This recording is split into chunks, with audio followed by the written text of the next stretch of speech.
Hello, my name is Danielle Lopez-Stamm. I am the Cultural Center Coordinator here at the Kenai Chamber of Commerce and Visitors Center.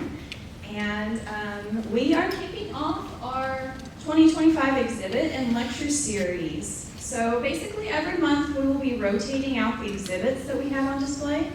That's kind of a big undertaking because we have over 4,000 artifacts. And so I'm trying to go through all of those and make sure they all get recognition and people here in the public can see it.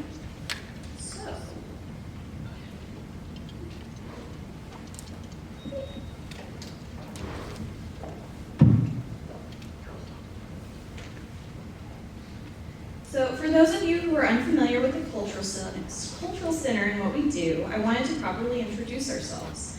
The Kenai Visitors and Cultural Center is home to a repository of artifacts, publications, and the like that are owned by the City of Kenai Collection. Our mission is to preserve and promote the diverse history, culture, and art of Kenai and throughout Alaska.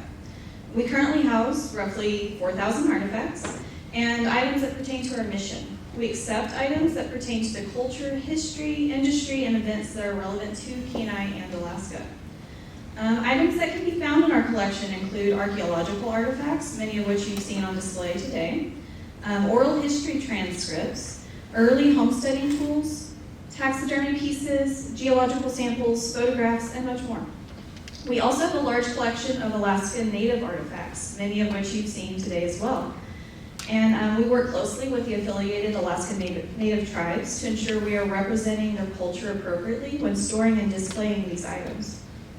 Much of our collection has been donated to us by long-term residents of the area, and many of them dating back to the 60s. Very influential people in this area, like Peter Kalifornsky and the like, have donated to our collection. And everything that's been donated is highly relevant to the area and the broader Kenai Peninsula. My role here at the Cultural Center is the Cultural Center Coordinator. Within my role, I oversee the management and curation of the City of Kenai's artifact collection. Further to my role, I develop new exhibits and educational programs here at the Cultural Center, along with working collaboratively with local organizations and cultural institutions to aid in enriching the educational experience within the Cultural Center and the community at large. My educational background is in anthropology, where I hold a bachelor's degree in anthropology from the University of Alaska Fairbanks, and I specialized in oral history and archival studies.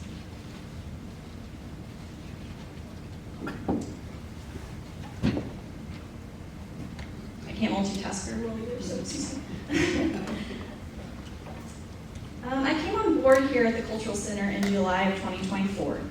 We have undergone a series of changes and updates since that time to better streamline the Cultural Center and to provide community enrichment and to produce content that is beneficial to the future of the Cultural Center and to the community. A few of the things that we have been up to since 2024 include updating files and digitizing files. This is kind of the boring part of my job for most people, but it's where I really nerd out. So, many of our files were problematic because they were older files that had no real proper paperwork attached to them. When this Cultural Center was founded, it was kind of a lot of people that just knew everybody and knew one another, and so things were getting donated, but no proper paper trail was established. And 60 years later, that's kind of a problem because none of us know who those people were. Since 2024, we have been working to update these files, contact past donors to fix the paperwork, and working to improve our previously problematic files. So basically, I've been going through all of these files, and if the people are still alive or anything like that, I try to contact them, I try to get updated information. So if you've gotten a letter from me, please fill it out and mail it back to me. Categorizing unknown items. Juxtaposed to our problematic files, we had several items that had been donated to us, but that we had no paper trail for. This is a well-known eye twitch for anybody that works in museums or archival studies, and it's commonly called a found in collection. It's just kind of these mystery items that just appear in your collection, and you don't know where they came from. And so I've been working to go through all of these mystery items and updating them, trying to find their area of origin, such as if it's an Alaska Native artifact, I try to figure out which tribe they're affiliated with. I contact the tribe to see if they can help me figure out who the artist or the maker was, et cetera, et cetera. This is a really long process, as it sounds, I'm sure, and it takes a lot of time, but I have gone through several things and I've updated it accordingly. Upgrading our collections management system. This is our archival digital unit that we work with. Our previous collections management system was a bit of a mess and severely outdated. When I was hired on, we couldn't even log into it. So that was a problem. I had to physically go through every artifact and every file to find everything that I needed. I couldn't just look on my computer to find it. I've since changed that. Up until quite recently, I can now log into everything and find it all. And it's a huge improvement over our previous system that we have. We have a whole new cataloging system. It's very intuitive. Everybody here that works here can access it and help me look for files, and it's really great.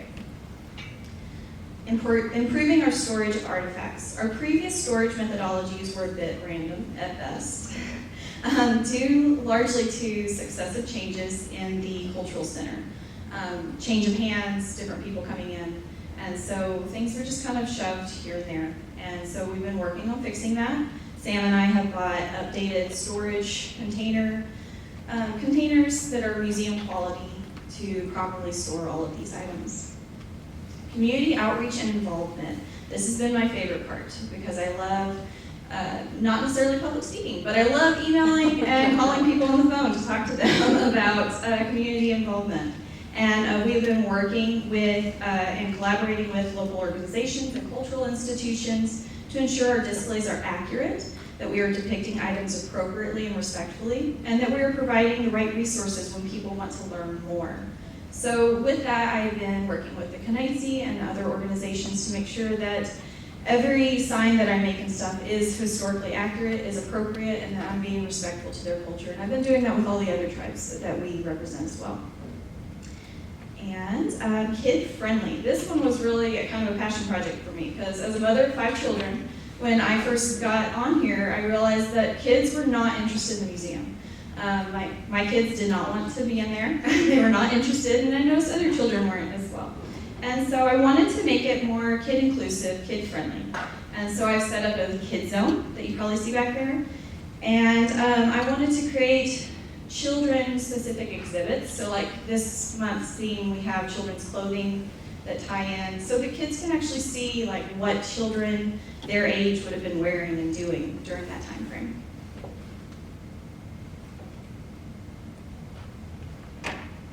Starting in mid-2024, the Cultural Center developed a plan to begin implementing a rotation of exhibits and displays every month. At that time, the Cultural Center had not seen any artifact rotation for a considerable amount of time, and we felt that a change was needed. And so with that, we've come up with a monthly rotating theme. The themes for January through May include early Kenai from 8000 BCE to 1700 CE. Next month, we'll have Russian Alaska. So this month is pre-contact, everything prior to European arrival. February is when we start European arrival. It's all Russian Alaska, and we're very grateful that we have worked with the church here to get speakers that are very well versed in their history to be able to present on that. And then in March, we have later Kenai. So it's somewhat kind of present Kenai from 1800 CE to present. And that's really going to focus on like the Homestead Act that was very critical to this area and this area's development, the Alaska Native Land Claims Act, and things like that. April, we have education in the Kenai Peninsula. So when I first came here, I realized that education was a huge and vital theme to the area because of the Kenai Territorial School, the Kenai Peninsula College, things like that. And so I wanted to really highlight that as well. And I'm very grateful we have Dr. Cheryl Seamers from the Kenai Peninsula College. She is the director there, and she's going to be presenting a talk for us then. And for the earlier months, January, we have Dr. Dunstan. He'll be here at the end of the month. He's the professor of anthropology at the Kenai Peninsula College. He'll be presenting on the early archaeology and early waterways history of Kenai as well. And we have speakers for every month, January through May. I'm still looking for speakers for June through December, so if you're an expert, please get with me. In May, the topic will be one that I really care about because my degree focus was in oral history. And this area has a rich oral history and oral traditions setting. And so I will have a huge collection of oral histories that were conducted with like Peter Kalafrinsky and other influential people of the area that I will be bringing forward on May.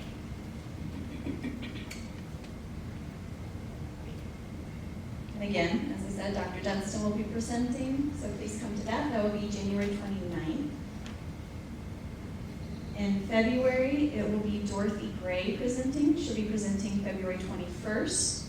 And again, she's affiliated with the Holy Assumption Church here in Kenai. For March, we have Dr. Jeff Mayers. He's a professor of history at the Kenai Peninsula College. And I'm still waiting on his topic, but it will be present day Kenai. April, again, is Dr. Seamers. These are the topics that we will have for the following months. And again, if you're an expert in any of these, please get with me. June will be Fish, Water, Maritime Legends and History, which will be a huge display and exhibit because we have quite a bit related to all of that. July will be businesses in Kenai. I'm kind of focusing on some of the earlier businesses, like the fur trappings and canneries that we had here. And for August, it will be Kenai's natural history. We have a rich collection of fossils, rocks, volcanic related stuff, and that will be out on display then. September is food and subsistence. That's also another area where we have a rich history in. October will be mushing throughout Kenai. And from what I've talked with other people, like a lot of people don't realize that we do have a rich mushing history here beyond just the Iditarod.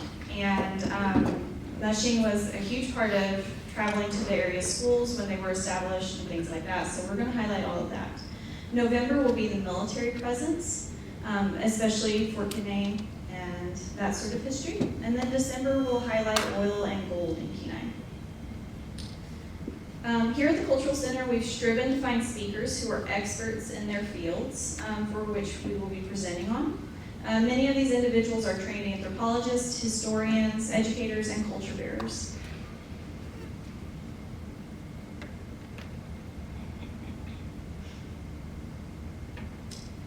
We have a beautiful resource here in Kenai where we have access to an immense historical archive of wonderful artifacts and materials that pertain to the area's rich history.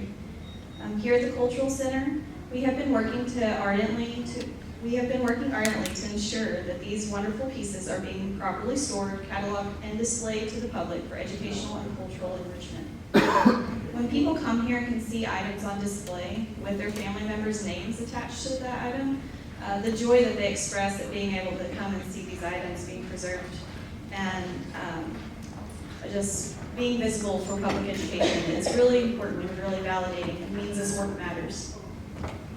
Many of the items here mean something to someone on a direct basis, whether it belongs to their culture or, like I said, whether a family member made it. I've had people come in and just cry because they see their mother's basket on display, and that's really heart-touching. Because of this and how important so much of what we have here in our collection means to the people of Kenai, we here at the Cultural Center have been taking steps to make sure that the preservation of these artifacts and the exhibit techniques that we utilize are bettered. With this in mind, we have been working towards the process of receiving museum accreditation along with 501c3 status. Most museums fall under nonprofit status, so that's pretty typical process for us to follow. These processes will allow us to improve and expand and further contribute to the education and enrichment of our local community. We hope to have continued collaboration with Kenai and the surrounding areas to ensure that we are providing an enriching and informative experience with our exhibits, while also respectfully and accurately demonstrating the rich culture and history of our area. I would like to conclude this by thanking several people and groups who have made the development and expansion of the Cultural Center possible. Excuse me. First to Samantha and the joint staff here at the Kenai Chamber and Visitors Center. They have all been amazing at getting this project off the ground. To the City of Kenai for choosing to make the Cultural Center a priority. And to the individuals who have agreed to provide speaking engagements that has helped bring the exhibits to life. And to the Kenai for providing us information and support as we embark on this new endeavor with the Cultural Center. Thank you all.